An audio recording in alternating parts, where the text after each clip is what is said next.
আজকে আমাদের রাতের খাবারে ছিল সবার পছন্দের লাউ শাক দিয়ে ইলিশ মাছের পাতুরি। এই খাবারটা খেতে আমরা বাঙালিরা সবাই ভীষণ পছন্দ করি, তাই না? আসসালামু আলাইকুম। আমাদের এখানে সারা দিন সারা রাত বৃষ্টি হচ্ছে এই 2 দিন যাবত। এখন বাজে বিকাল 5টা, তো আমি চলে আসছি একটু বাজারে।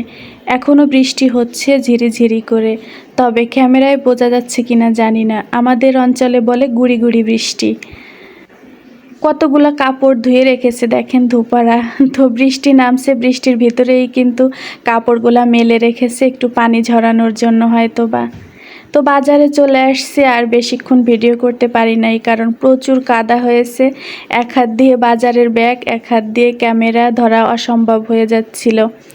আমি আজকে একটু লাউ শাক নিতে আসছি বাজারে। তো আমার অনেক দিন ধরে খেতে ইচ্ছা করছে ইলিশ মাছের পাতুরি, যেটা খেতে হলে তো লাউ শাক লাগবেই, তাই না? তো লাউ শাকটা আজকে খুব সস্তায় পেয়েছি। বড় এক আঁটি লাউ শাক নিয়েছি মাত্র 30 টাকায়। এই তো বাজার করে নিয়ে আমি বাসায় চলে আসছি। এখন বাজারগুলা গুছিয়ে নিব। শাকগুলা দেখলেই কিন্তু বোঝা যাচ্ছে একদম ফ্রেশ ছিল, তাই না?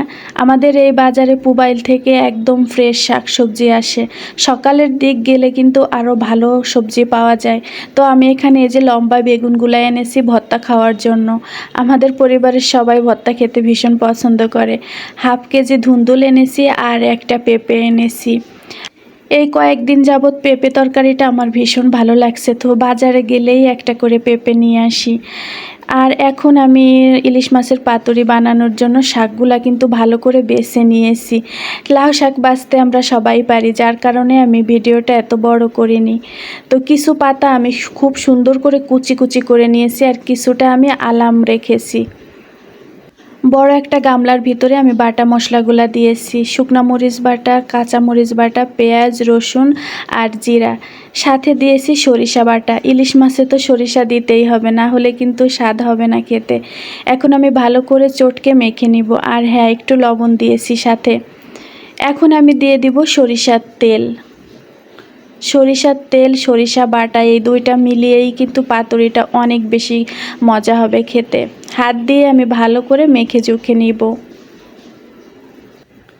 এখন আমি মাছগুলাও একটু শাকের সাথে দিয়ে মেখে নিব, তাহলে হবে কি মাছের ভিতরেও মশলাটা একটু ঢুকে যাবে।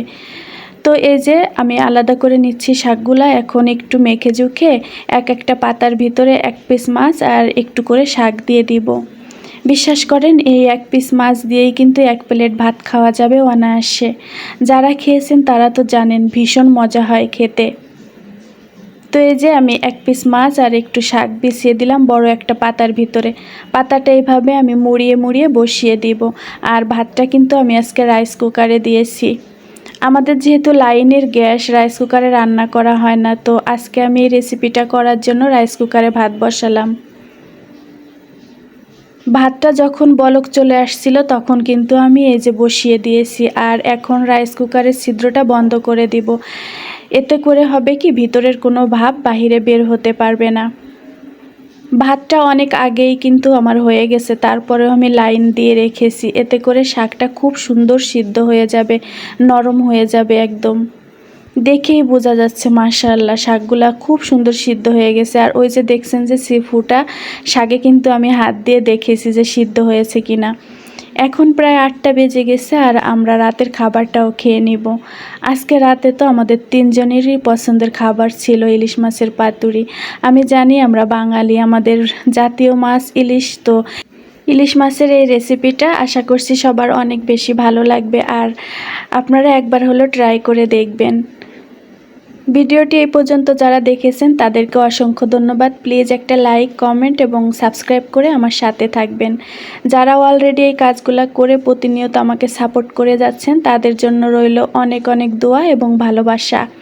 যারা নতুন আজকে চ্যানেলটিতে ভিজিট করেছেন তারা প্লিজ চ্যানেলটি সাবস্ক্রাইব করে দিয়ে যাবেন, আর আমাকে একটু বেশি করে সাপোর্ট করবেন। সবাই অনেক বেশি ভালো থাকবেন।